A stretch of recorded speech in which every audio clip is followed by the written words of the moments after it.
1. Okay, so thank you guys for all attending the group. And by the time that this video is posted, my 331 study group will have done. So the next study group is going to be on 4/7 over the acronym and practice questions from 7 to 9 p.m. If you have any questions, my email is berda24@gmail.com. And let's get into questions. So what is my title? I'm new to you. So I am from Michigan. So we're kind of wonky. So Michigan doesn't have LMSW and LCSW. So technically, my credential is Licensed Master Social Worker Clinical, which is equivalent to the LCSW, but in Michigan, we call it the LMSW. C, we just take away the C, so we call ourselves LMSW, which is kind of backwards from the rest of the country when it comes to the semantics and schematics of everything. So that is my title for those that do not know. So in my normal videos, you typically see my introduction of that little song and then like the ocean, and then it swivels over, it says Phil Luttrell, LMSW -C. It used to say LLMSW. So let's look. What are your suggestions on when you come on something on the clinical exam that you've never seen before? So that is a good question. So my answer is provide yourself permission to get questions wrong. After that, after you give yourself permission to get questions wrong, break down the question, because typically answer lies/is connected to the question. So when you don't know something, just try your best to navigate through. Boom, pick the best possible answer, and then move it through to what you have seen. So you're not going to know everything, and that's okay, because I don't know everything. No one really asked me what my score is on my clinical exam, so that's all right. And they still come to me for guidance, which I appreciate.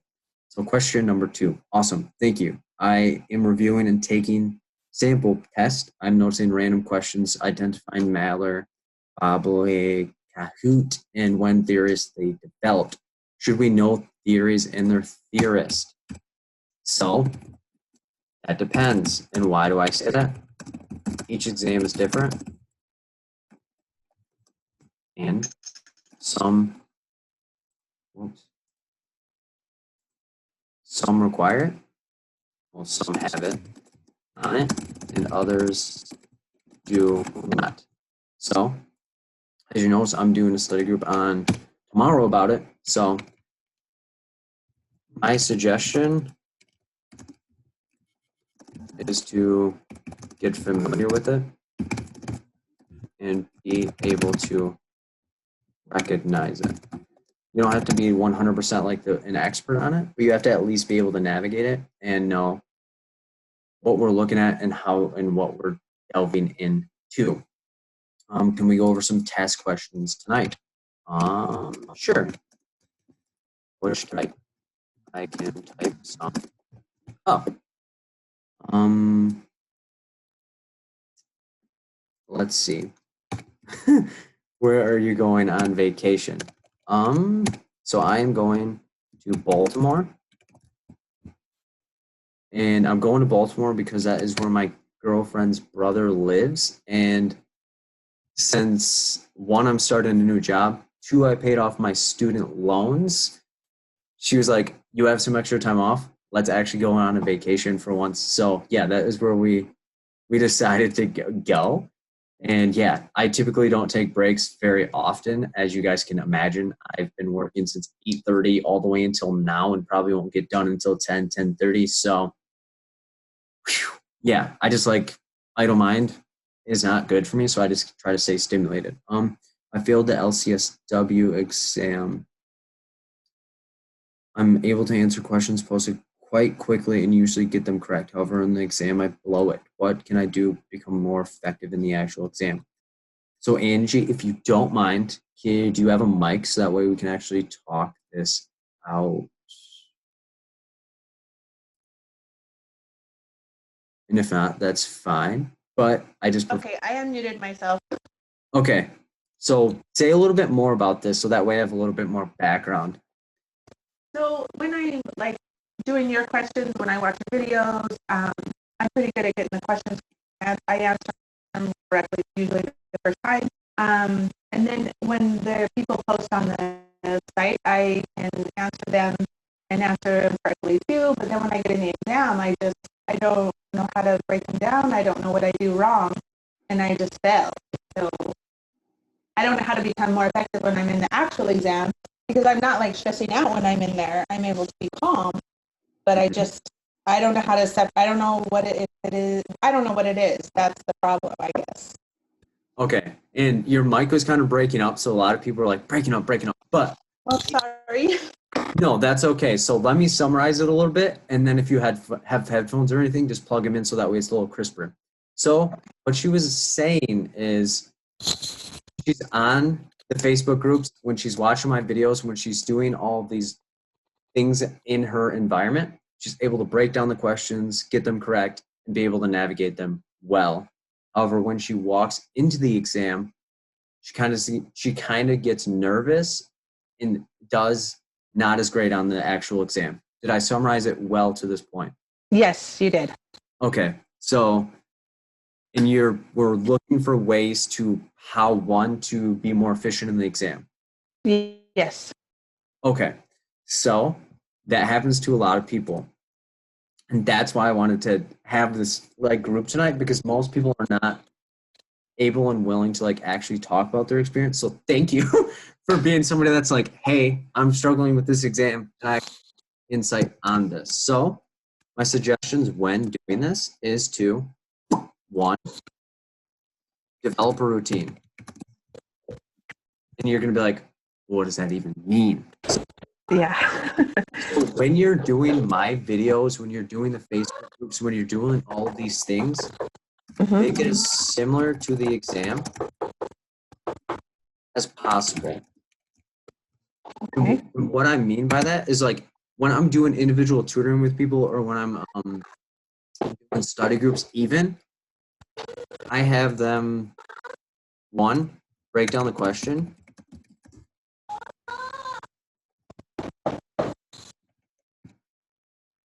Two, well, I don't need two, have someone observe you. Answer. Because with that, you'll have one, are you second guessing yourself? Two, are you overlooking details? And three, gives that sense of pressure like the exam is actually there. Because a lot of times people will practice when they're comfortable. The exam is going to make you uncomfortable. Which three, have some time, have some type of time constraint. Not like you have to be like time trialing yourself to answer it, but having some feel of how long it's one, taking you to answer the question, two, how you feel during the question, and three, explain what and why the answers are what they are. So do not just recall, but explain why something is correct or incorrect. Because that will also lead you to being more proficient in the exam as well. Yeah. That makes sense. Because a lot of times people will just, because I push this, but I only push it in like kind of behind closed doors, if you will. So in my study groups, in my private tutoring, I always tell people this is not a collegiate level exam. It is a professional exam. So a lot of people will come to me and say, Phil, I got a 4.0 in this, I got a 4.0 in that. I'm smart, I don't know what I'm doing. You give me a paper, I'll be able to blow it out of the water. This isn't a memorization thing. This is an application of being able to look at the situation, based off of the information, predict or dictate what is about to happen or what is going on in the situation. Does that make sense? Yes, it does. It actually helps a lot. So thank you.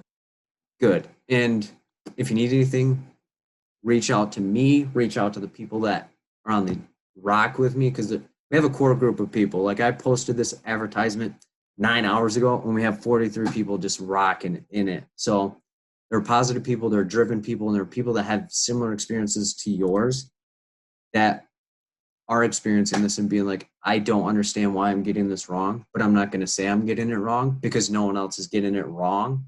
But the truth is people are. Like my last video, I basically was like, this is how many people actually failed the exam last year. It was near 4,000. ET though. Well, thank you so much. Yeah, you're welcome. And if you have other questions, feel free. Because like I said, I don't know how long I'm going to be doing this, but I'll do it as long as we need to tonight. Okay, can we go over some main topics on research? I missed the study group on this topic. Which ones? Like which topics? Can you explain the difference between psychoanalytic and psychodynamic? Yes. Well, one is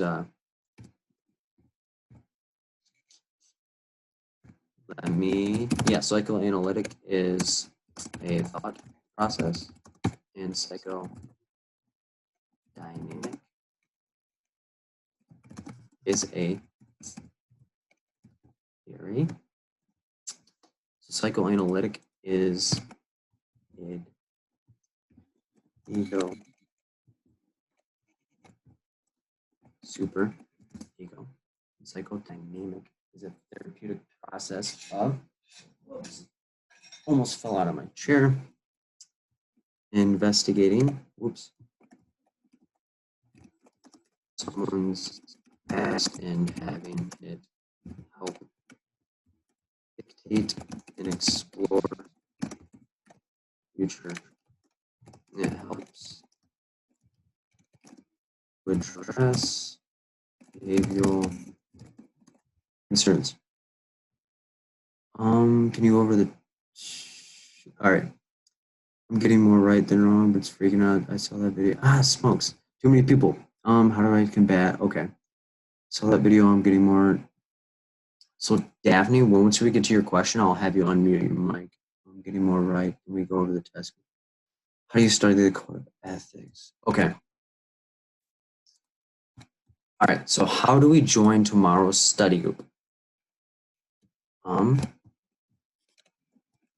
Send me an email at berpa24@gmail.com. There's a fee. Once you pay, you send me a message on Skype, and you can get added. Did you get my email? How do you combat test anxiety? So whoever submitted this question, feel free to unmute yourself so that way we can talk a little bit more about this.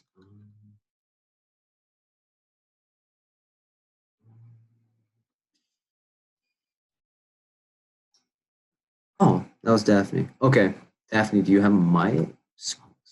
Yeah, are you able to hear me? Yes. How's it going? How's it going? It's going good. As you see, I've been a part of a lot of your groups. Thank you for rocking with me, honestly. No problem. Honestly, like you've really helped with my test anxiety. Between you and Shan, which I use her as a tutor, you guys have really helped me a lot. But I suffer from anxiety overall.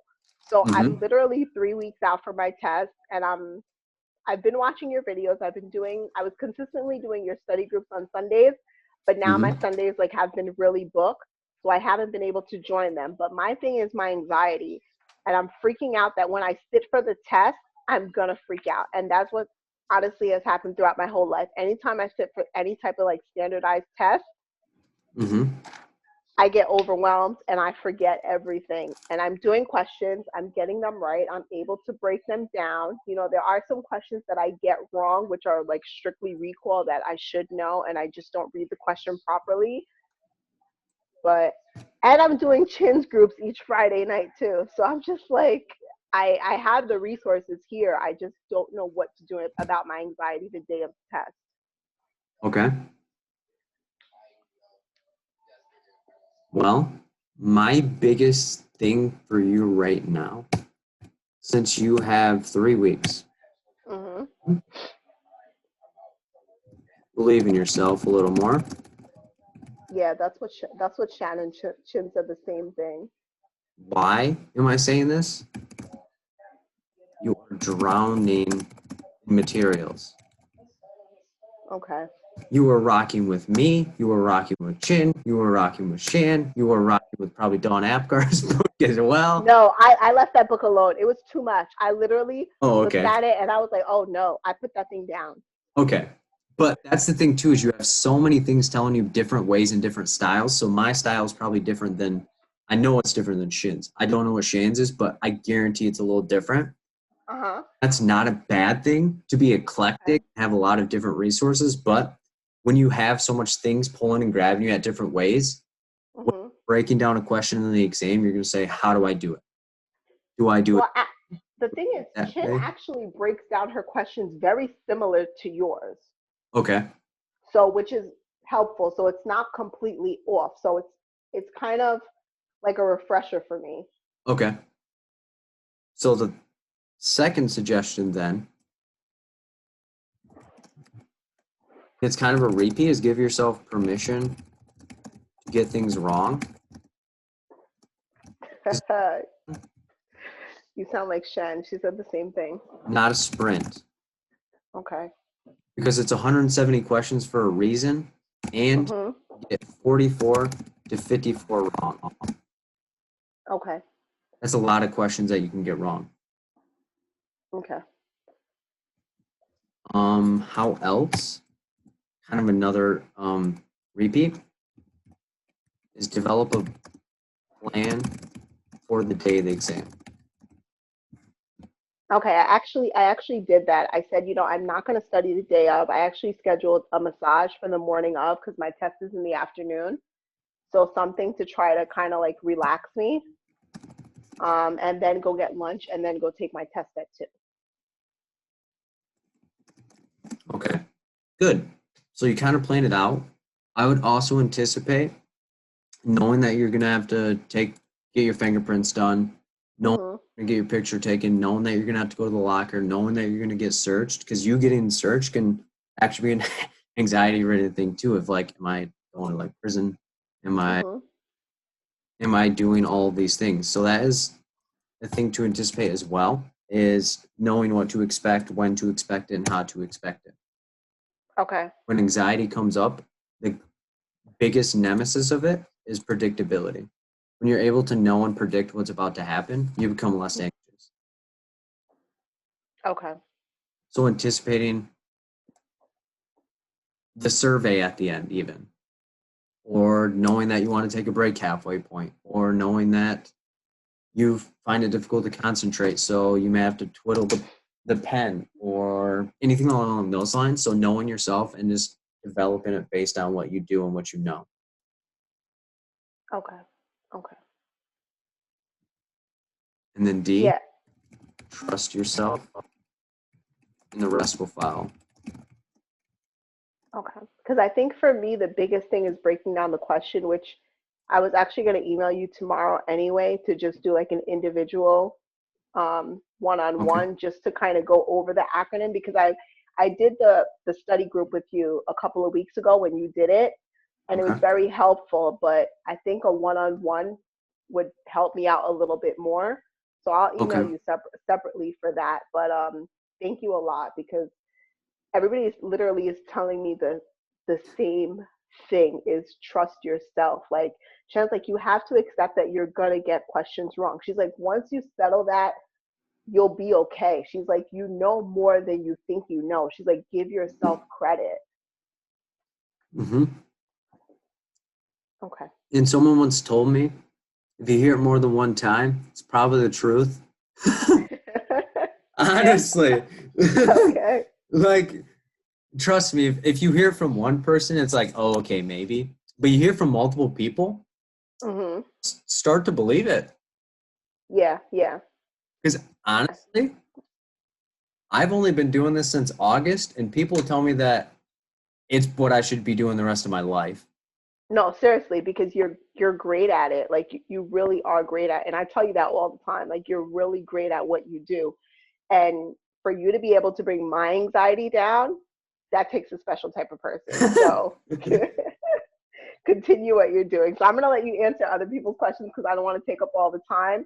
But thank you. And I'll be sending you a separate email so that we could do like a one-on-one just on the acronym so I can get a little bit more comfortable with it.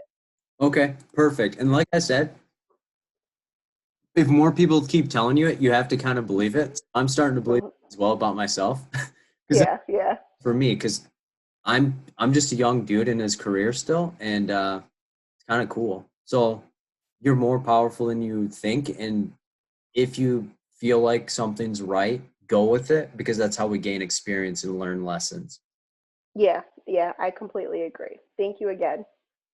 My pleasure, honestly. All right. How do we study the code of ethics, or is this more logically based around ethic and standard most human beings should follow? Okay, so my recommendation with this, and I've done hella study groups on the code of ethics, so if you're interested in like how I break it down particularly, just send me an email. I can send you like information on how to send payment for that. But beyond that, break it down. So break it down into pieces that make sense to you. So that is going to be a theme. It's all about what you think. So for example, you can have confidentiality, conflict of interest, / dual relationships, supervision / refer. You could have payment. You could have discharge. And last one is professional conduct, etc. So break it down into small pieces and study it over time. You don't need to know it word for word. I personally don't know it word for word, but I know the theme. So if it comes up to things, I'm always like, let me go to this part of the code of ethics. Are you posting this or sending an email because I can't stay the whole time? Yeah, it'll be up on YouTube. I'm not sure how long or when. Probably Monday I'll be uploading it, honestly. So that will be there. So yeah, that's how I'd suggest breaking down the code of ethics is into pieces. And the same theme can be said for other study topics or things of interest to you to study. You don't have to eat it all at once, only in small pieces, so that way you can remember, dissect, and carry on. Are there any study guides / test prep books that you think are awesome? So it might be kind of biased, but my YouTube videos are pretty good.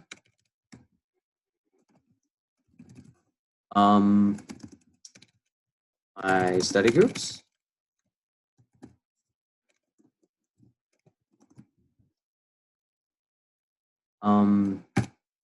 This is where it gets kind of sticky. So people have found social work to social work good. People have found therapist development center to be good. Beyond that, those are the only materials that I'll actually like suggest. And most people might be saying, why not to anyone else? Because I feel like these are the two most comprehensive, and the APGAR book is too broad and too thick. But know that all materials can be useful and helpful, honestly. So there is not one solution.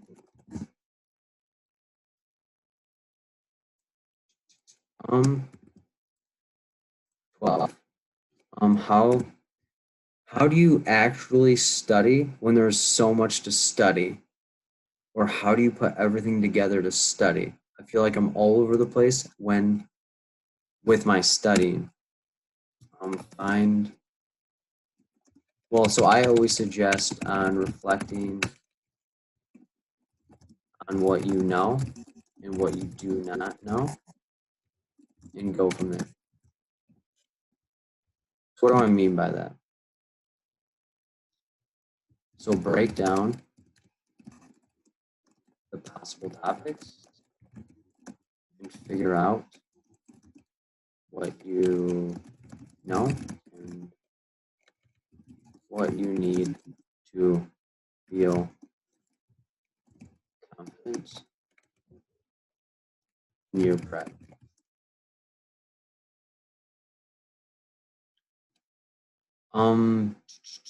And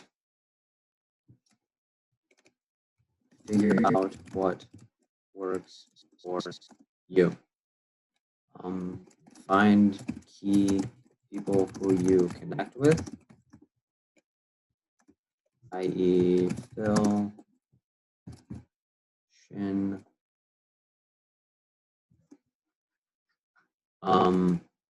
Yeah, those are the only, me and Shin are the only people that I really suggest and rock with, honestly. But doesn't mean that I don't support other people. It's just those are the two people that I found to be genuine, caring, and looking for the benefit of people. Can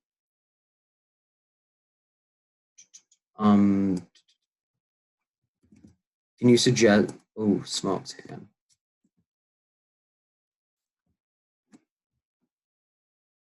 Can you? Oh, smokes. That's a long entry. Okay. Can you still request accommodations after you've registered for the exam? I do not believe registered or scheduled. If it is registered, I believe you can still contact and get accommodations. However, if you have scheduled, then you can not. However, call your licensing board to double. Oops. Check. Because just remember, I'm just a simple man with input, so I'm not the end all be all. Or would you suggest the ASWB practice exam? So, depends. And those have been rocking with me for a minute know exactly why. Intentions are everything. What do I mean by that? So, if you are taking the exam to gauge, quote unquote, if you are ready, do not take it. Why? This can either inflate or deflate your prep and make you feel anxious or over confident. So a couple of people that I've worked with, they've taken it, they did super well, and then it killed their prep. Or they did poor on it and it destroyed their prep because they were like, oh my God, I'm not ready. Let me push out my exam a couple weeks. And then from there, that couple weeks wasn't beneficial and filled with things that were useful. It was just filled with more negative things. And it just entirely destroyed them. And then they went and failed and then had to take 90 more days to reflect on it. So that's not what I would suggest. However, if you are taking it to practice and figure out a routine for you, then go for it. Why, you may ask? This is coming from a lens of improvement and refining your prep to something you are confident with. And it tends to lead to better results. Why? Because if you go in with a curious lens and figure out what works for you and what doesn't work for you, then you tend to be better off in the scheme of things.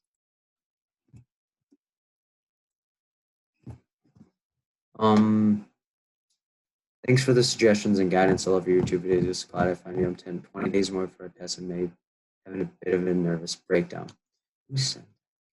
Amanda, so if you have a mic, feel free to unmute yourself so that we can talk a little bit more about it.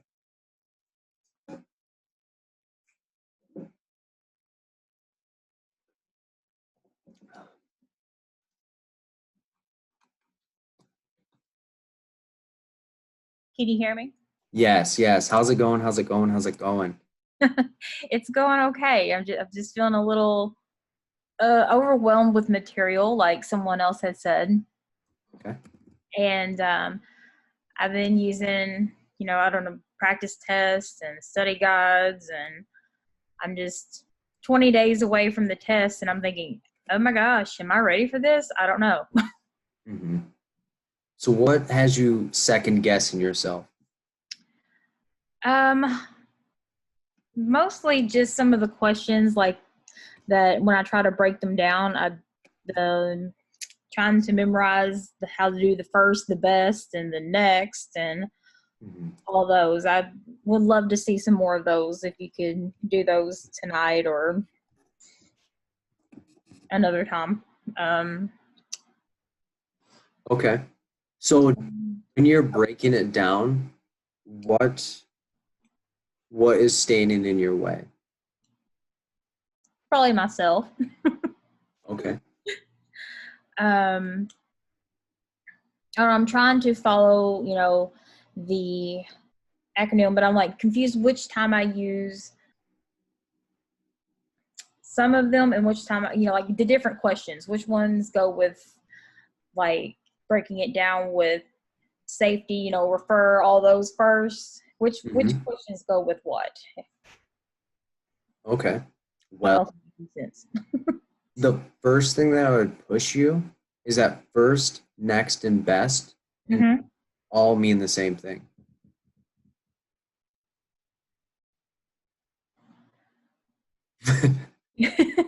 I think I'm not asking my question right. Like, are you asking how to break down a question or what? Because first, next, and best all mean the same thing. So you would look at them the same way. Yes, it was like the different applications for when we use the assess and that like Safar or whatever. I can't think of it now. And then when we use a different way of answering the questions, like when we don't use that. Does that make sense? Yeah, so all depends on like the type of question. Yeah. So recall questions, recall questions are basically the questions everyone wished the test was. Those are going to be like specifics about different theories, specifics about diagnosing, specifics about medications, etc., which are not bad. Application questions are what the test is starting to slowly interweave itself into, which are where our client breakdowns and write-ups that we have to subsequently go through and figure out. So I guess what types of application questions give you the most hassle? Any topic in particular, like any topic area, like school social worker, outpatient, psychiatric? The school social worker ones. And really, I feel a little overwhelmed trying to remember all the different like diagnosis, like studying the DSM-5 is where I really feel like I'm kind of struggling with remembering all the different, like a week for this, 3 months for that. Do you have any suggestion on how to kind of study the DSM-5 without feeling or completely overwhelmed with remembering, or any tricks on that? Yes. So with anything, break it down into smaller pieces. Mm-hmm. So for example, let's say you're doing depression. How many possible diagnoses for depression, well, most common depression diagnosis do you think we have?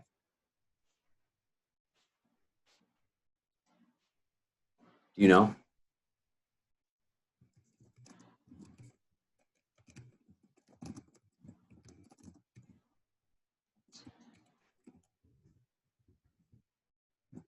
Two of them. Major Sorry, depression? my mic was No, that's okay. messing So up. it's- I was like, wait a minute, what? So we have major depressive disorder and persistent depressive disorder. Mhm. So there are two of them. What do you think the diagnosing time for each of them are? You know?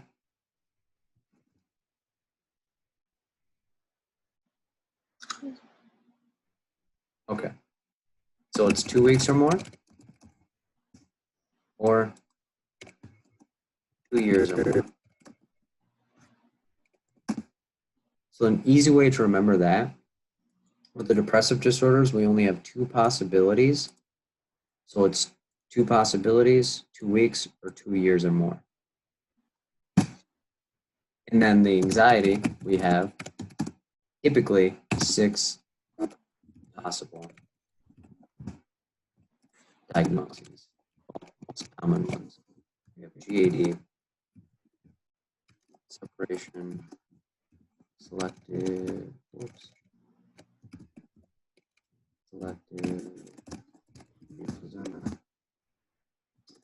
social anxiety disorder, PTSD, and acute stress disorder. So what do you think the diagnosing time for the majority of these is?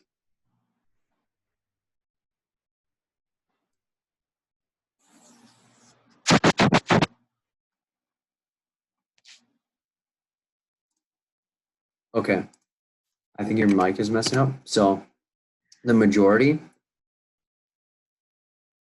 is going to be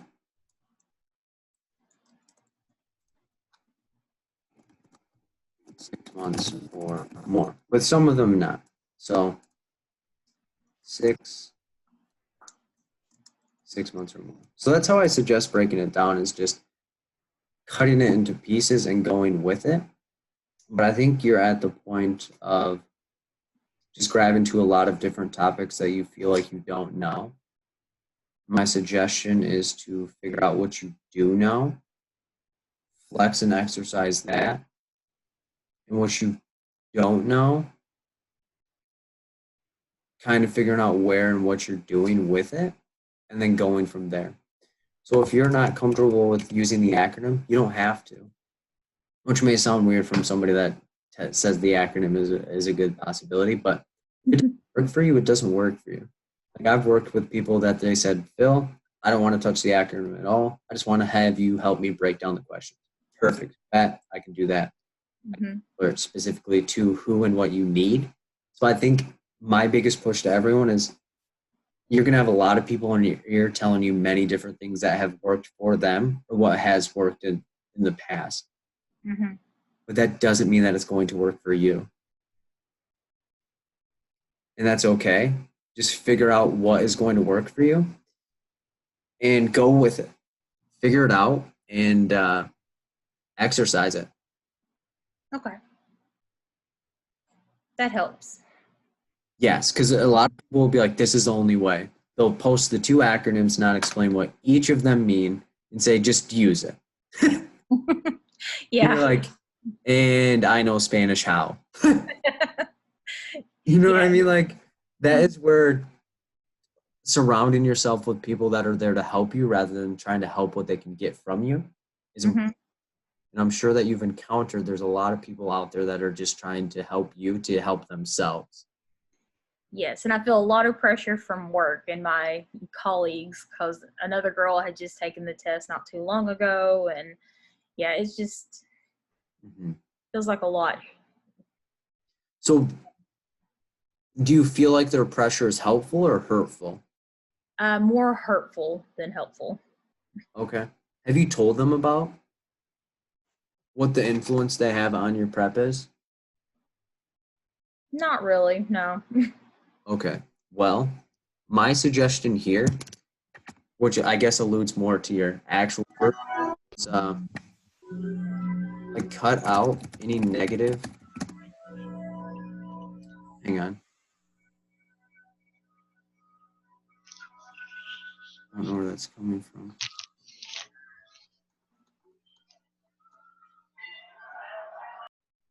Okay. Yeah, so cut out any negative influences or factors. If something does not work for you, cut it out. So in my position, I'm a little I'm a little bolder. And if something's not working for me, I typically walk up and say, hey, that's not positive for me, and I wish that you would not continue doing so. So if I was in your shoes and in your work environment, go up to them and say, do you want me to pass this or fail this? Yeah, I can do that. And if they say, I want you to pass it, then say, the way that you're putting pressure on me is leading me farther away from where you would like for us to go. If you want me to stay at this agency and promote and stay with you guys, I need support, and this is not the support that works for me. Okay, that sounds good. I think I can. Like I said, it's a bold stretch. You're walking into your supervisor and being like, I need this and I need this. Yeah, and he's a little difficult, maybe not the best manager type, but that's what I tell people. Like, when I studied for 2 weeks only, and it was bold. It was like I was studying every single second that I could, and everyone that knew me was like, we just need to let him go. Like, my mom knew just to let me go. My friends knew just to let me go, because that's just how my personality is. Until I accomplish a goal, I'm going to kill myself basically doing it. Yeah, that's kind of what I feel like I'm doing. And I've waited, well, until now, the past week or so to really start studying a whole lot, like actually, the books and this and that. Otherwise, I was taking like that Pocket Prep or whatever app and just taking the quizzes on that and talking with my supervisor or my person that supervises me weekly. And that's all I had really been doing until now. So maybe I kind of feel a little like, oh my gosh, I've waited too long. If anybody else out there feels that way. Okay. Well, what are you doing tomorrow? Study-wise or life-wise? Both. I plan on studying on the DSM-5 a little bit. Other than that, I have my nephew over, and so he'll be probably taking up my day for the most part. Okay. What part of the country do you live in? Like Mid-South. Eastern time? Central. Okay. What are you doing at 6 Central? Let's see. Nothing. Shouldn't be doing anything. Send me an email. I'll let you in the study group. Okay. Thank you. Yeah. You'll be surrounded by a lot of people that want to pass. Okay. Yeah, so it'll help get a little bit more clarification on human development and get you exposure to like further me breaking down questions. Okay. Yeah, so like I said, surround yourself with people that are doing things for you rather than what they can get out of you.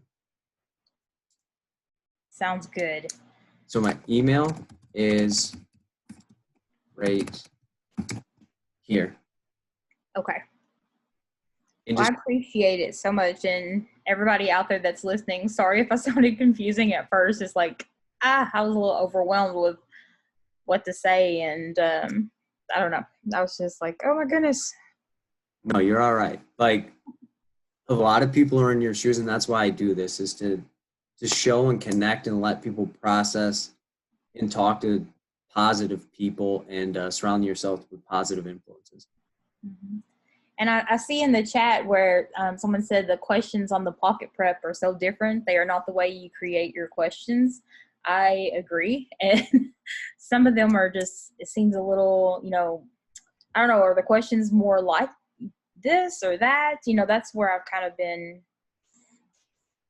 struggling with, and just how they're worded is just horrible to me. I'm like, why can't it just say this? There's the answer. It makes it obvious then, but the way they're worded sometimes is just, wow. So I can't speak to the wording of the exam, but people have said the way that I type my questions are similar to it. Okay, good. Pocket prep is more or less on the content end of things, and the exam is slowly seeping away from that type of question. So people may be thinking, Phil, you're talking a lot about it not being content. Why do you do content-related study groups? Because my questions aren't typed in the way that they're all recall. They're typed in a way that they can be application-style content questions. So I don't write for ASWB, so I always preface that my questions are not 100% guaranteed to be like them, but the process and the way that you break them down can be utilized on the question. Okay. Is where I'm also pushing towards a lot of these materials have been around for so long that their name is so popular. Mm-hmm. Not the best possible thing you can get. No, I agree. Yeah, this was like recommended to me, and then after I started using it, I was like, oh gosh, it kind of made me feel worse than doing some of the practice test questions I had found. Yeah, that thing too. And if you remember back to when I said, like, should you take the practice exam? Mm-hmm. It's gonna throw you off. So your feeling of like, am I doing this right, or is this right? Mm-hmm. No questions are like the questions that you'll see on the actual exam, because yours are tailored specifically to you. Those 170 will not be seen the same way as everyone else. Okay. Well, So, this has made me feel a little better, so I will definitely send you an email. And, yes. And Good. And once again, thanks everybody for putting up with my rambling. And if they didn't, they aren't here for the right reason. Thanks. You're welcome. So Phil, I agree your YouTube videos. I just sent you an email, but I highly recommend that people watch your videos if they do cardio or working out. Never heard that one before, but I guess I could pump some up for that. I watch you every morning on my bike, and I'm feeling more confident every day. Proud dork here. Also, one other recommendation is Googling free read Phil, LSW questions and printing out whatever tests come up. I do them day and night. It gets easier. Perfect. But remember, not all questions are created equal. So never gauge it on if you're answering them correctly or incorrectly. It's whether you can explain why you're answering it correctly and if you can adequately break it down. Can you explain borderline personality disorder? Yes, I can.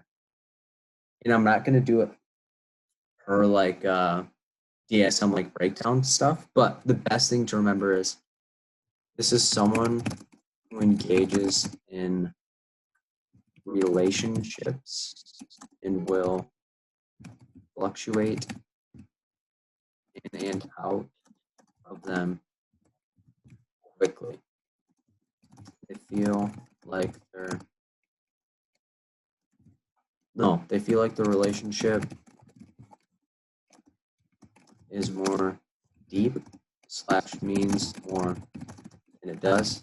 They engage in risky behavior to sustain relationships, i.e. self-mutilate,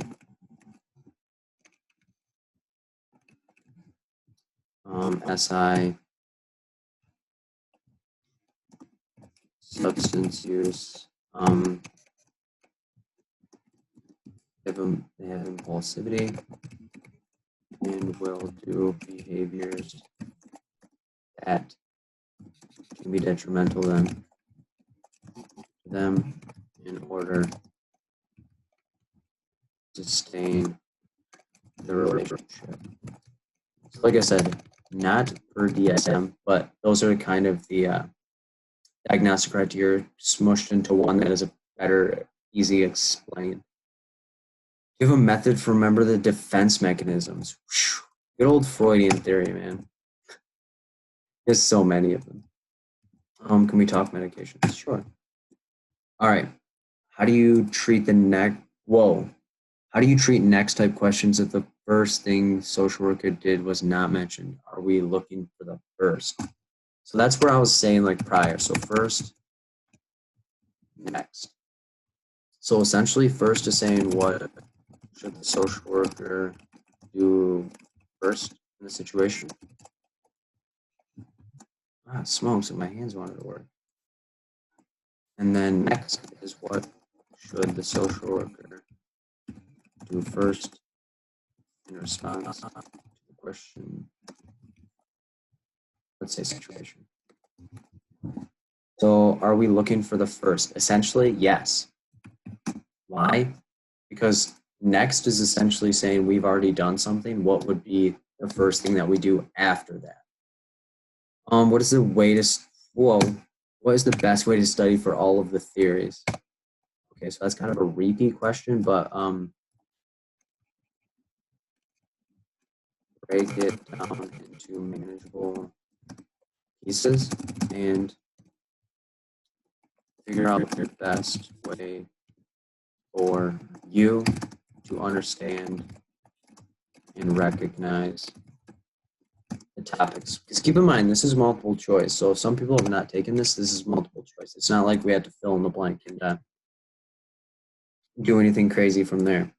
What is the difference between bipolar 1? Actually, it's bipolar I and bipolar double I. For bipolar 1 and 2. So yeah. So bipolar 1 episodes of mania, which are 7 days or longer, or episode and/or because you can have both episodes of hypomania, which are 4 days or longer. Leaps does not require an episode of depression and has a clinically significant impact on one's functioning, necessity of hospitalization must exist. And then bipolar 2 disorder, hypomania, well, let's be consistent here. So episode of hypomania, again, that is 4 days or longer, requires an episode of depression and does not have a clinically significant impact on one's functioning. No hospitalization. So that's the main way to break those down. Do you recommend, do you have a method for recommending or remembering the defense mechanisms? Not really. I would suggest breaking them down and making examples that work for you. Or find someone who has good materials that can break it down for you. I have previous studied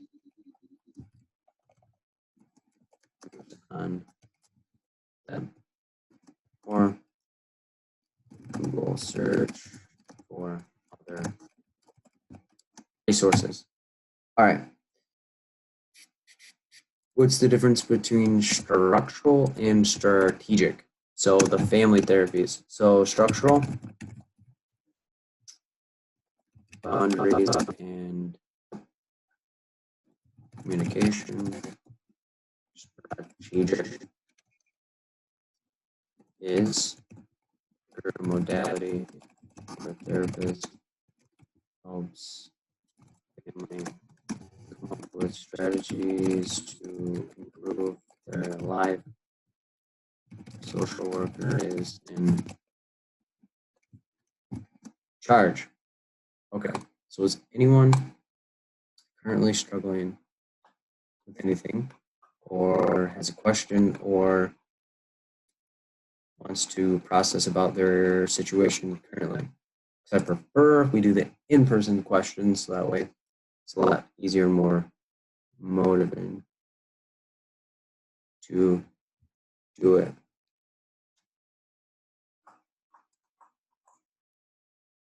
Any other questions?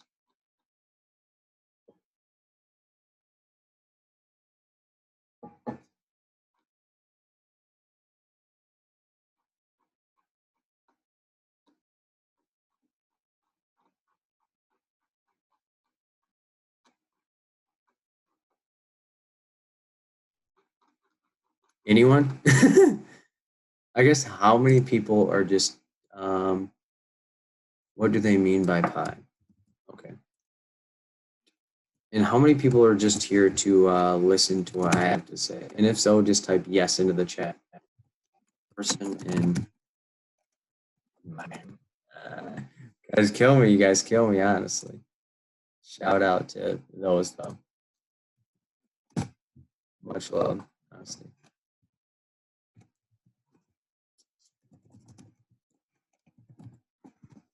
Yes, and the breakdown of the questions. Yes, all my exams coming up. I'm studying. Thank you. This is really helpful. I try to get the funds up between I'm studying now. Okay. We are shy. I know. You guys, this is the opportunity for y'all to just interact with me. Pick my brain, honestly. Yes, both. Well, if no one has questions in it, it's hard for me to interact and come up with answers. Mm-hmm. Mm-hmm. Your explanations help me understand things better. Awesome. Thank you, thank you, thank you. Feel like I'm rambling. I feel like I've rambled too much already. That's okay. No, like I said, I appreciate it. I failed by 1 in November. Can you do the acronym again? Can you do so? This is helpful. Yes, I have an acronym study group actually coming up on 4/7. 4/7 is going to be acronym practice questions, and in there I'm going to just break down each level, what it means, what considerations you should look for, and how to break it down within the questions while having you answer the questions before. So if you're interested, send me an email, berda24@gmail.com. This was helpful. I test before 4/7. I guess the best way to hotwire it is to send me an email about tutoring sessions. Because other than that, yeah, I don't really have any resolve.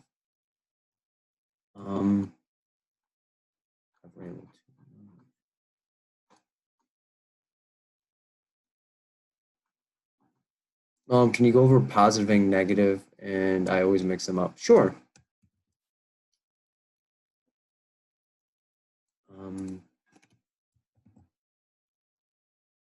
Let's see. Well, that didn't help. There we go. Okay. Go over positive and negative. Okay. So the best thing to remember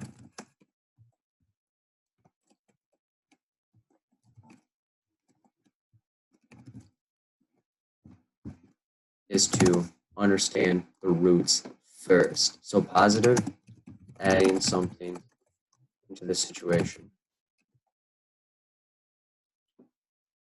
Oh, smokes. Is there any way to start? Oh my goodness. All right, hang on. As I started explaining something, you guys come up with questions. You sly wolves. All right, that's okay. I can do both. Okay. And negative is taking something away from the situation. And then punishment is to, decrease in behavior. And reinforcement is to increase in behavior.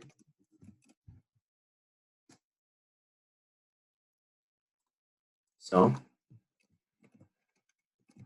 positive reinforcement is simply adding something into the situation to increase behavior. So, example,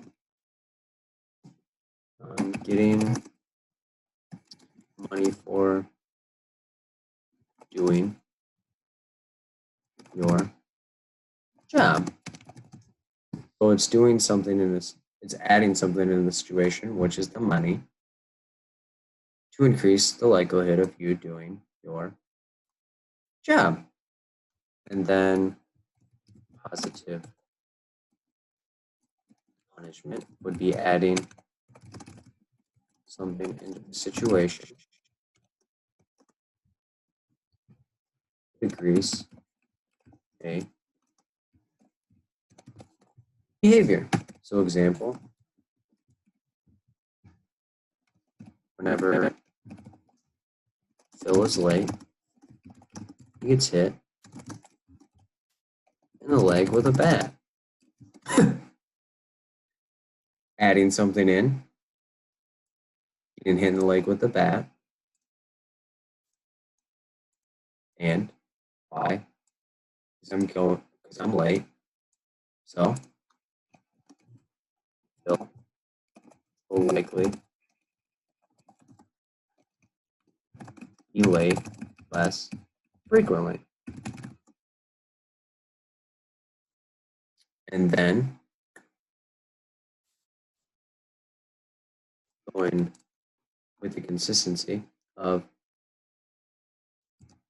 this, so it's going to be taking something away from the situation to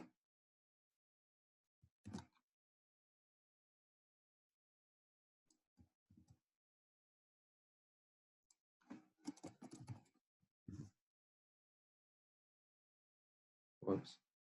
So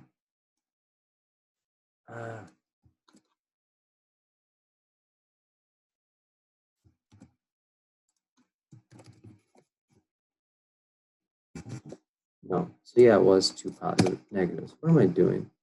Use your brain here. So we have the punishment to decrease the behavior, and then reinforcement is to increase the behavior. That makes a lot more sense. Okay. It's like, what am I doing?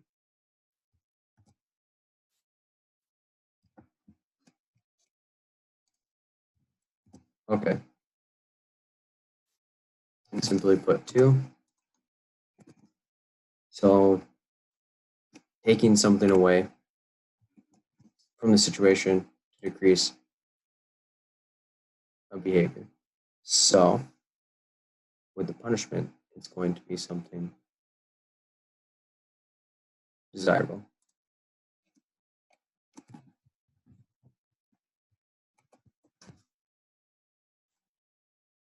And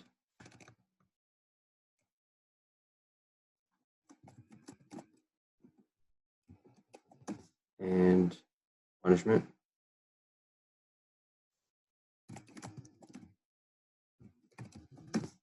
And then reinforcement.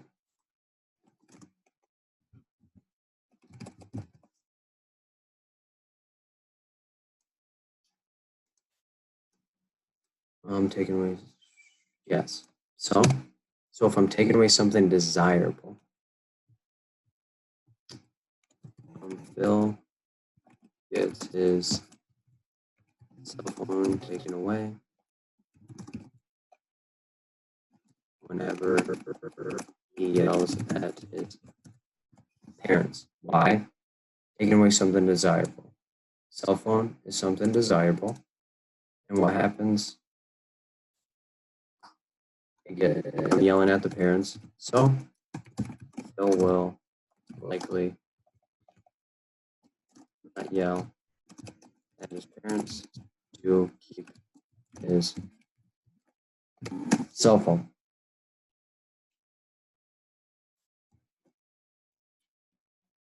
All right, hang on, guys.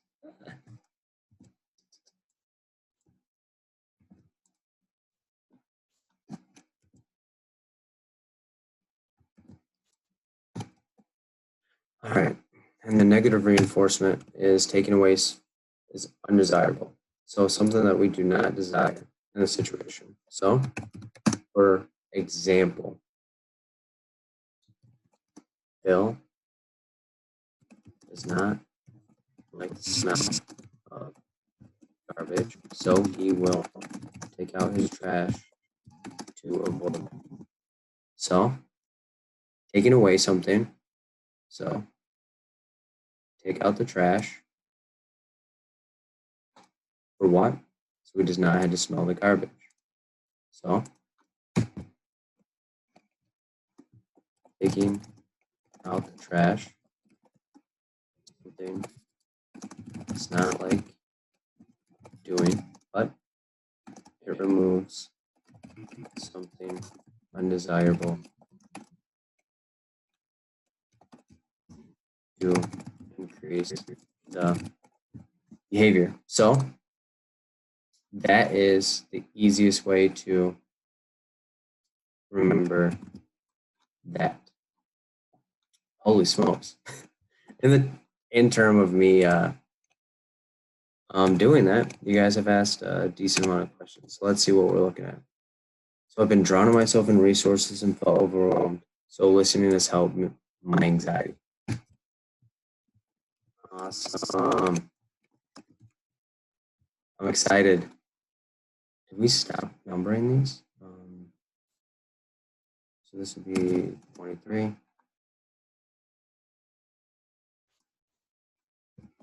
24. I'm glad. 25. Can you please explain operating conditioning classical? Holy Moses.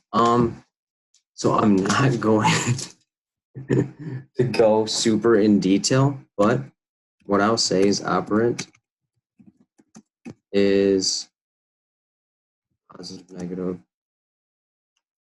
reinforcement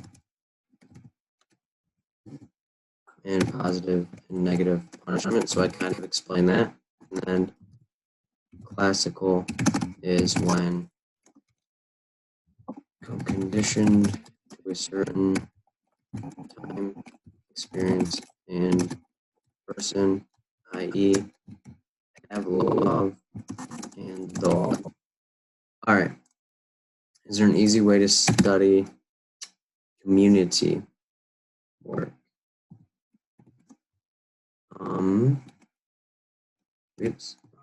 Find a good resource that explains it in a way that makes sense to you, or start to view community questions like they are a large client. If you are interested, I have multiple previous study groups, so send me an email and I can provide info on how to purchase this. Okay. 27. Can you go over when to assert records and when not to? I'm assuming privilege and not privilege.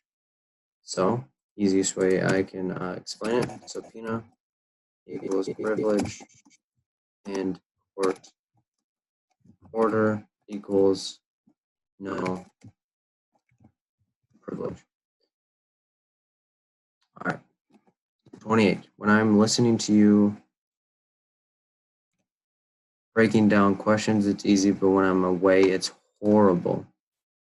So, doesn't say your name, but if this is your comment and you want to explain and interact a little bit and say a little bit more about that, I'd be definitely okay with helping you understand that a little more.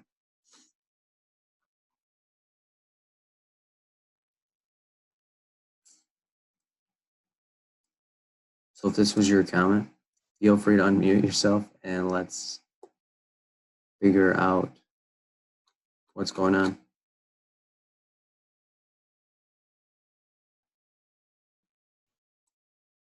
Bueller? No, I'm kidding. All right, we'll move on then, because I don't have a lot of info on that. Info with first questions, do you assess then action?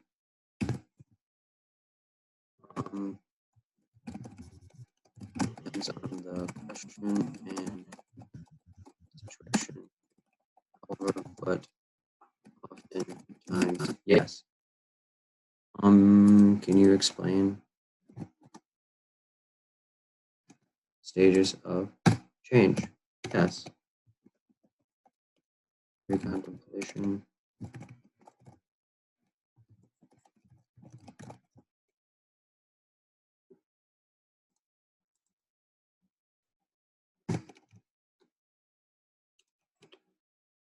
Preparation. Action.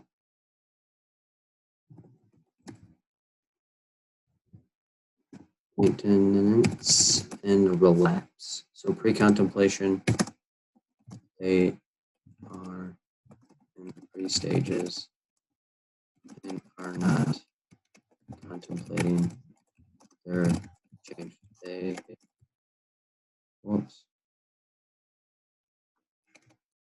do not see any pictures with their behavior. Contemplation, key emphasis is on contemplate. So they are contemplating their change. So part of the time they see an issue with their behavior, and other times they do not. Preparation. So keyword on prep.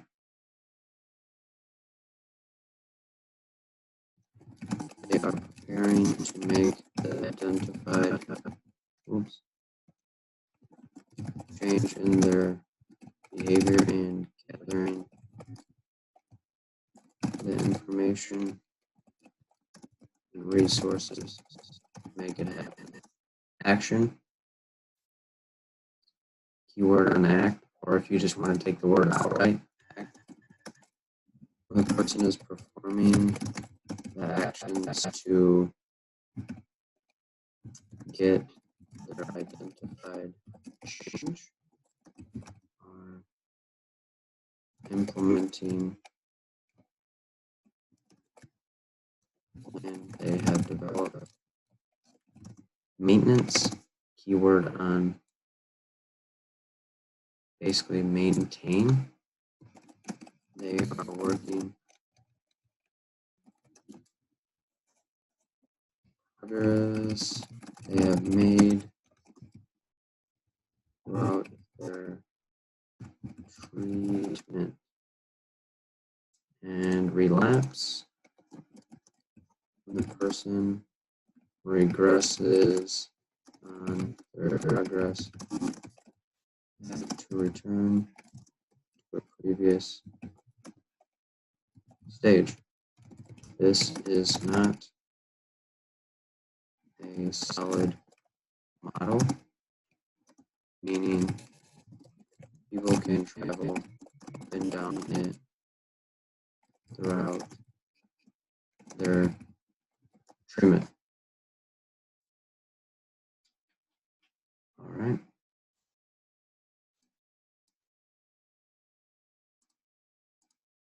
Can you provide information on research? So send me an email. I have previous study groups. Will you be able to get a copy of tonight's? Yes. So when I upload the video, again, likely on Monday, I'm just being transparent here, that you'll get it.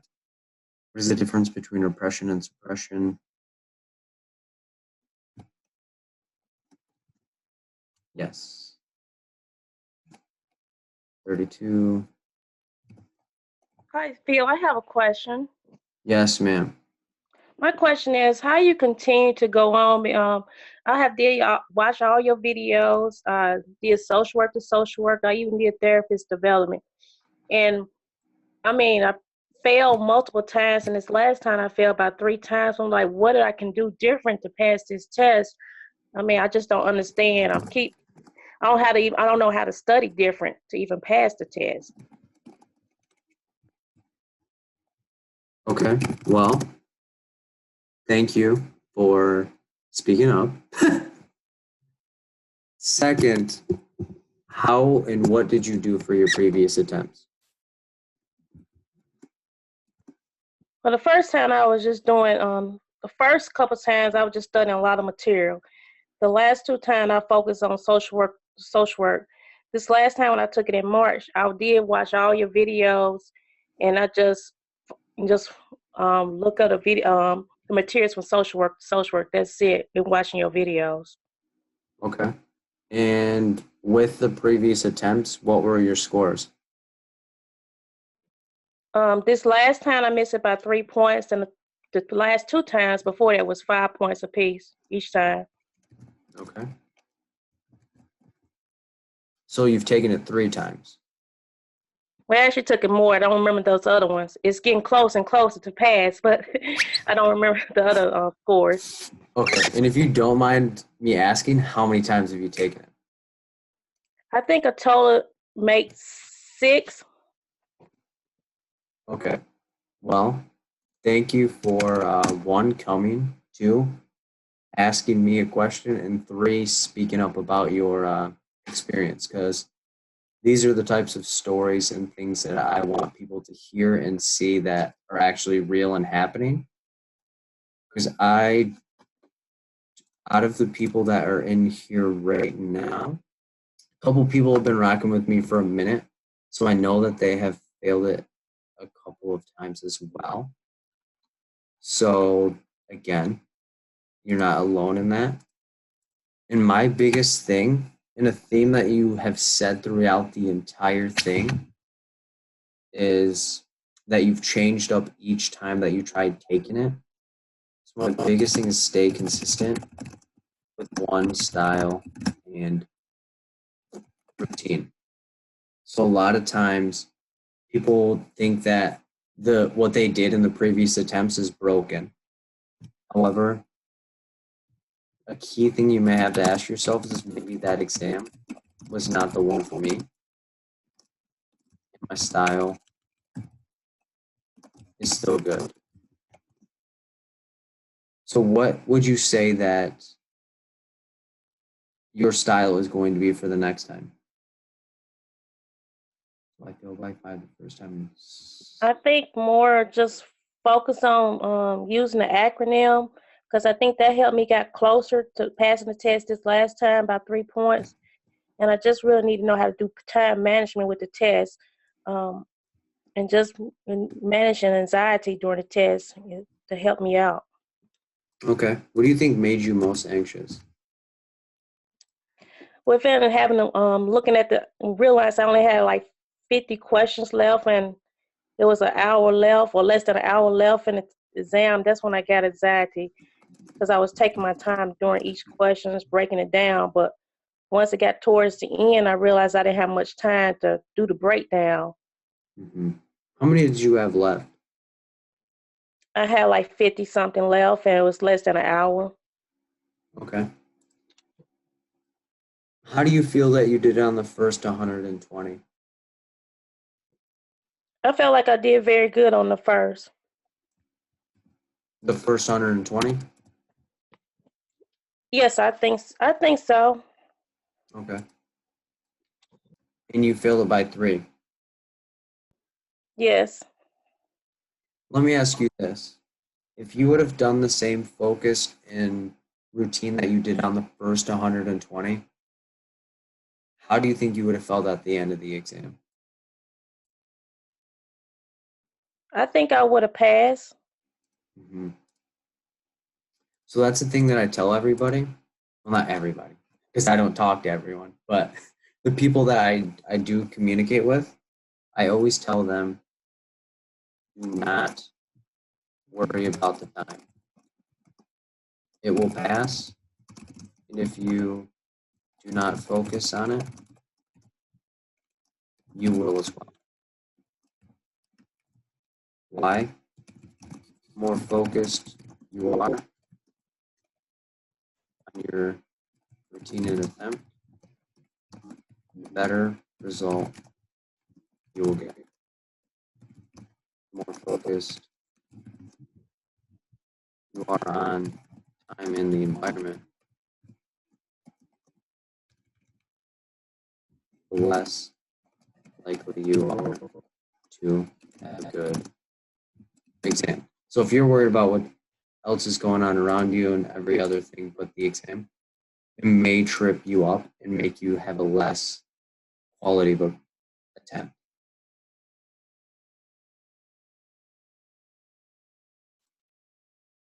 Does that make sense? Yes, this makes sense. Okay. So my biggest suggestion for you as well is to know that you can do it. Each exam attempt is getting you closer to passing. Because at this point, if you have done it 4 times, do you know how many questions that you've seen?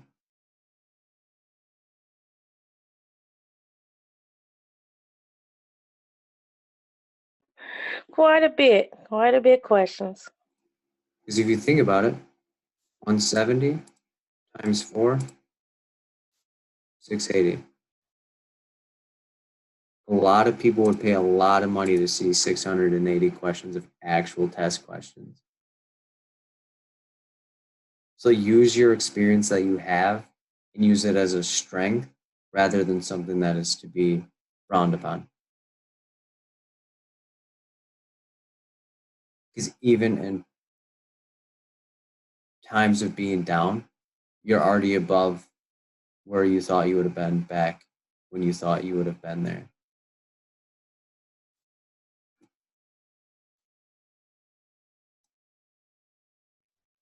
Thanks. You are welcome. You are welcome. So we have 3 people, 1 failed at 7 points at 318, failed by 5, and then 10 the second, failed by 1 in November. What is your PayPal username? So you can search me by my email. Whoops. Words. So you can search me by email or send me an email. I can send you the direct link to pay. You just click it and then you send and enter in the payment options. Any other questions at this point? So we've been going for like an hour and 40 straight. This is my first LCSW exam. How are you feeling about that? Like if you have a mic, definitely I want to talk about that. I emailed you about tomorrow's study, but no reply. Any open? So if it was tonight, I probably didn't get to it yet. Yeah, so Greenhouse, if you have a mic, feel free to unmute it because I definitely want to talk about it. I'm here. Can you hear me? Yes. How's it going? How's it going? It's going okay. So how do you feel? How do I feel? Listening to everyone, even though it's a negative, I know it feels like a negative for them, but it's like we're all in the same boat. We're all trying to pass this exam. And honestly, I took the MSW exam and I failed it 3 times. But this is my first time taking the LCSW. So I can relate to the failing of tests. But I also know that since watching your videos, it's, as I can relate to the other lady that said she's felt more confident since watching your videos. So, you know, I think I'm still nervous because there is a lot of content, and hearing all the, we focus on everyone that's failed, but I've also seen some research from your videos and stuff on people who have passed it and the acronyms that they've used. Now, I can also relate to the other lady, I don't know who said it, about the acronym is great when I'm watching you, but when I go to do the practice test, it's like I'm kind of fumbling through that. I mean, I know what I'm looking for, but the wording within some of the text and the wording of the questions kind of throws me off. So I don't know how to work with that. So how do I feel? I'm nervous still, but I feel a lot more confident. When is your exam? It is on the 16th of April. Okay, so about 2 weeks out. Mm-hmm. What does that 2 weeks look like for you? Cramming. It's like I'm like Dora. You ever see the you know, so the short-term memory type. So I think I say cramming, but I've been doing the app and also, but even then I still need that 1 or 2 weeks right before of cramming, or I feel lost. Mm-hmm. So with the next 2 weeks, what does that cramming look like? I've got some of your videos, and I've been emailing you about some of your groups, but I don't know if I have enough time to get, because I just was introduced to you and found out about your videos, which has been real. I'm not just saying that to build you up, but it's been one of the most beneficial, and I've been doing this for almost a year because I kept putting my test off. So, and then I took and got the Donna Abner book. Mm-hmm. So those are the only 2 things that I'm going to focus on this time around, because it's also been said in some of the shared with some others that I feel overwhelmed because of all the content. Well, that was me also. I'm trying to take this content, that content, and taking all this material, and I felt really overwhelmed. But I feel really, those 2 things I feel really good about, your videos and that Don Abner book. It's the 2 I'm focusing on this time around. Good. Very easy read. And of course, everyone knows here that it's very easy videos, and how you, you know, break it down to some common sense. Mm-hmm. So I'm still flooded. Still would like to get some more videos and things right before. So I'm going to be studying that book and watching every video I can, and hopefully come to some more groups. Okay. So my biggest suggestion so far is, yes, I'm glad that you've have that experience of like taking the exam a decent amount of time, so that way you know what works for you, what doesn't work for you. So the LC and the LM are so close together of the exams that it's scary. So most times people think that the LC is so much different. It's just the way that you interact and intervene in the situation. So my biggest suggestions to you, when you're watching my videos, pick up on the things. So if I were in my shoes and I had me during my prep, I would have loved it. But I would say to pause the videos and have, because you cannot highlight on the exam. So I would have a sheet of paper like at your whiteboard and break down the questions before I break them down in the video. So that way you know what you're seeing compared to what I'm seeing, and then see where the gap is in that. So that way it'll make you feel better about the acronym and how to break down the questions. Not to say the end all be all, but if I were you, and with your time left, I think it will help a lot more to do that. Great advice. I will do that. I think that's some real good advice, because I kind of listen to you first and then try to, I don't write anything down. So. But yeah, so that way you're trained to, one, break down the questions on a whiteboard or notebook paper. It's about the same, honestly. But so that way you have that connection of being like, okay, I know I can't highlight, but I know that I can write down my key points and time myself and break it down and then see where I'm going and then what the gaps are. So that is where I always tell people, like, find, because like I don't know how long you've been in this session, but prior I suggested somebody have someone watch them break it down. We don't need that if you're watching yourself break it down after.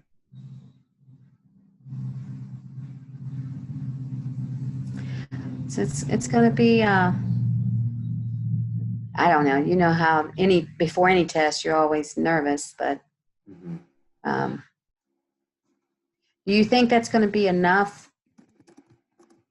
Well, I guess that depends on me, isn't it? It's up to. So you can do it. And the swing here is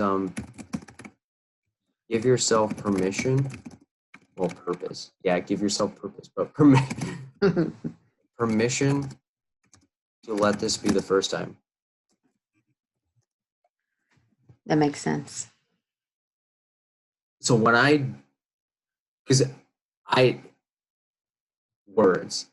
Sunday study groups, I'm nervous every single time.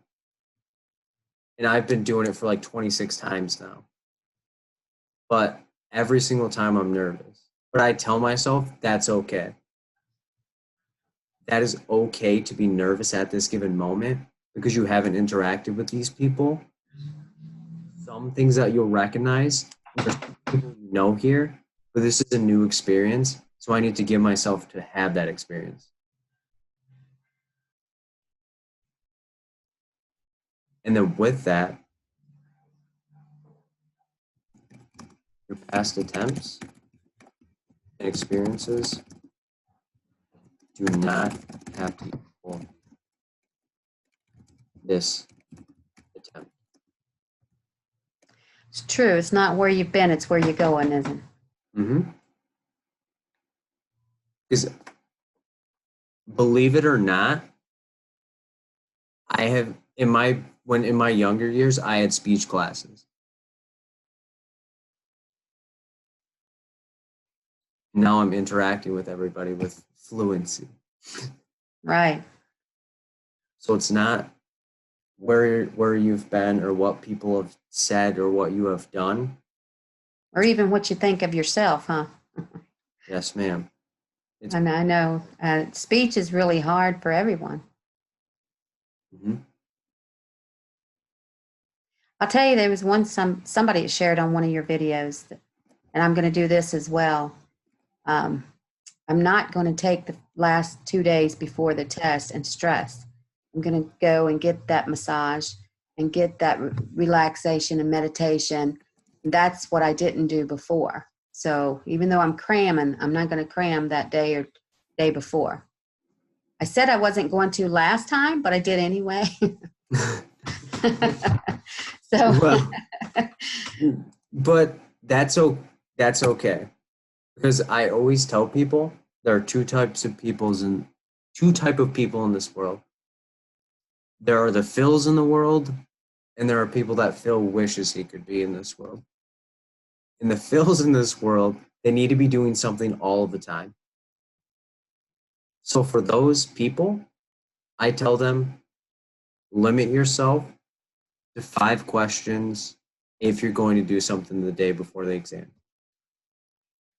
And that's great advice, because I probably will still be looking at the material. So limit yourself to 5 to 10 questions, and it's not the result of the questions, it's how you break it down to practice your routine. Because the people that Phil wishes he could be are okay with taking the day off before, and it's comfortable to them. But if it's not your style and not your shake, don't make it your shake or style, because then it's going to make you feel even more anxious. Like I didn't do enough. Yes, because then you're going to be like, Yeah. damn it, if I would have started the day. Great advice.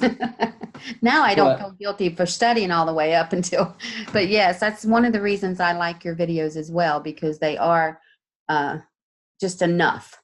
You know, it's just enough, because we're getting the skill from it, you know, breaking it down, not getting burnt out from all the questions.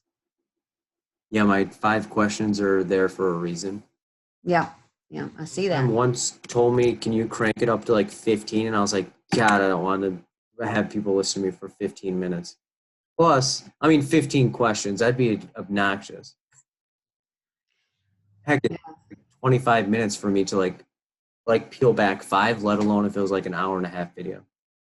Yeah, it's not the quality. What's that say? It's not the quantity, it's the quality. Yes. But thank you. I really appreciate that. It's my pleasure, and embrace your strengths and let go of the improvement points.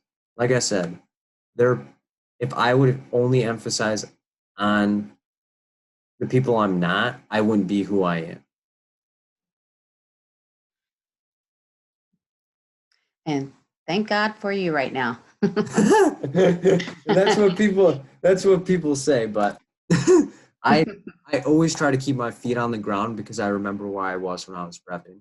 And that's where all of this comes from, is if I would have had somebody that was like, we're going to discuss anything you're worried about, my prep would have been so much easier. But that's why I try to bring people together as well,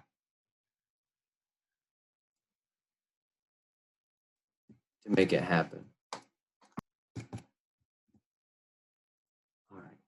So fill my LMSWs on May 1st. Okay, so about a month. I've accrued. Oh, I skipped one. Whoops. I did not mean that. It's not intentional. All right. This was the first time taking the exam in minus L. I've had so much anxiety until I wasn't prepared to take this. It's been the first leap of faith, and I'm going to do a lot more to prepare. Okay. How are you going to be doing that? If you want to talk about it. If not, I can move on to the next person, because that's kind of like an empty statement. It's not like a question. Can you hear me, Phil? Yes, ma'am. How's it going? It's going good. I was just saying that, this was my first time all together.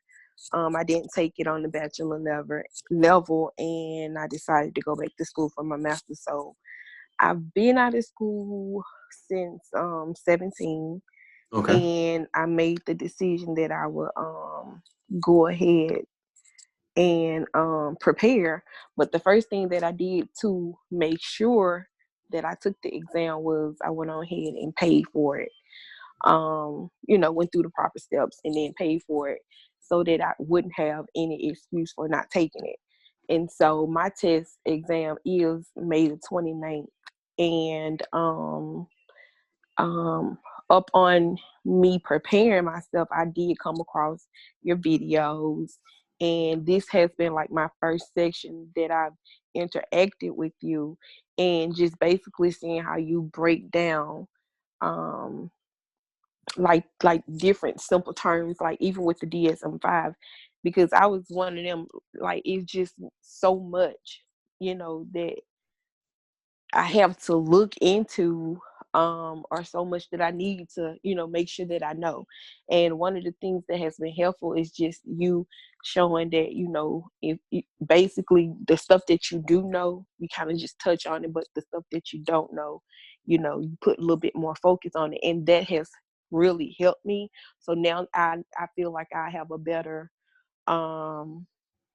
way to study, because at first it's like I felt like I was scattered and just all over the place, like with human behavior, touching over here with the DSM-5, or even, just looking at the theories, and, all of that. So now I feel like I have a sense of direction and which way to go and how to go about doing it. Good. Yeah, 529 provides a lot of time. That's a lot of time. It's 2 months. What do you see in those Yes. happening? Yes, my main focus was I didn't want to cram. Mm-hmm. I didn't want to cram, and I didn't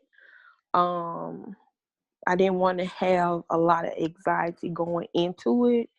And so I feel like that, with 2 months, I give myself enough space or enough time to actually be able to soak it in. So that's why I've been just like searching to see what it is that I can do to kind of help myself to be better prepared. I have this little motto that, I like to do stuff right the first time, so I don't have to go back the second time. But then I realized too is that, like you were saying, that it's okay that you're gonna get something wrong. So now I like tonight, I feel like, okay, if I go in, I don't expect to fail, but if I do fail, it's okay. I'm encouraged to keep going until I do pass. So that is the thing too, is like, yeah, you often don't hear people say it's all right it's okay to stumble. It's okay not to know. It's okay to do what you feel is right. So I feel it's good that you've already reflected and said, I don't want to cram and I should not cram. I think that's very insightful for you and what you are trying to do. With it being so long, I would definitely maximize anything that you can find. Like connect with people like myself or anyone else in the community that you resonate with and maximize that. Yes, I will. I most definitely will be connecting more with you. Okay. And like I said, I don't exclusively say me, because there are things that I say that don't connect with people, and that's okay. As long as you're not double dipping and having like 5 different people being like guiding you, then then you feel like you're almost performing of like, oh, I'm talking to this person, this is their style, or I'm talking, because then you get lost. Exactly, which is why I do plan to like stick with you. And then I did make a note that you said the other guy was another person that you did recommend. But Shin? yeah. Yeah, she owns Social Work to Social Work. Okay. But yeah, I do feel like if you do stick with a particular person, I do love your style.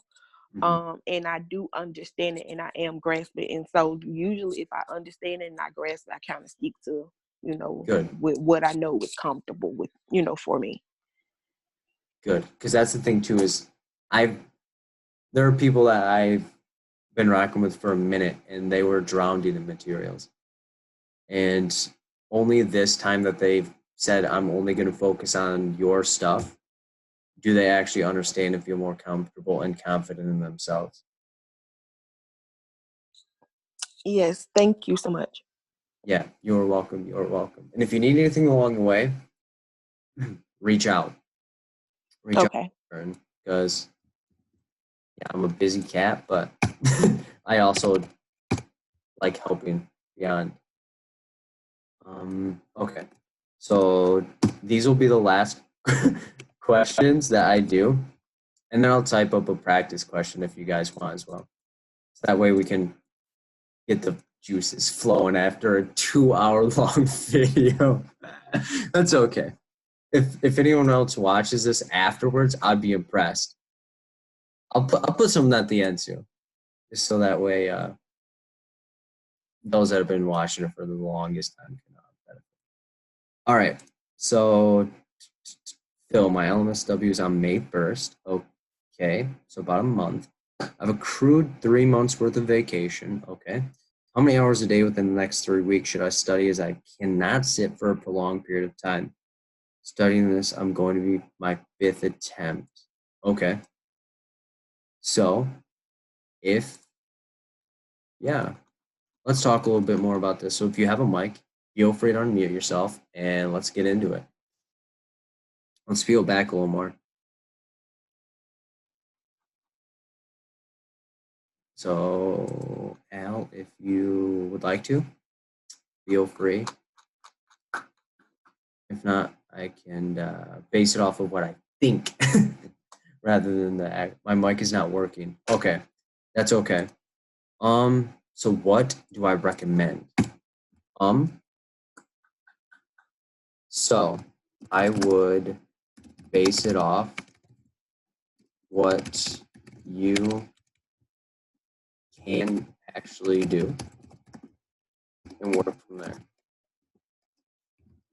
So if that is 30 minutes per day, good. If that is 6 hours per day, good. However, I always recommend people have a set amount of time per week. That way you have some leeway. And that way it does not feel like a chore, and you can have a life during prep. So beyond that, reflect and assess your particular needs and find what works for you. 3 weeks is like a week longer than I prepped, but whatever works for you, honestly, because this is your process and no one else's.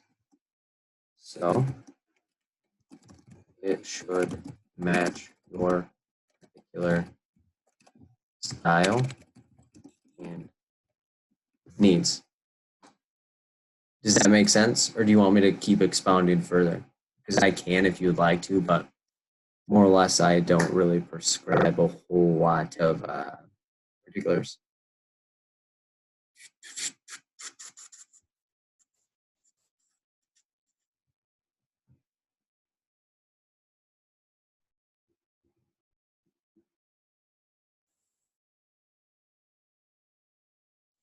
Okay. Can we purchase your previous video? I bought the practice I'll study, I guess, by doing those questions. Okay. Can we purchase your previous videos and sessions? If so, how many total and how much? So send me an email, berda24@gmail.com. I have 18 recordings with study documents, and they email for the price. And yeah, it's typically the same amount as a group, but if you're buying a ton of them, we can like work something out. Do you have a lecture on diversity? Yes.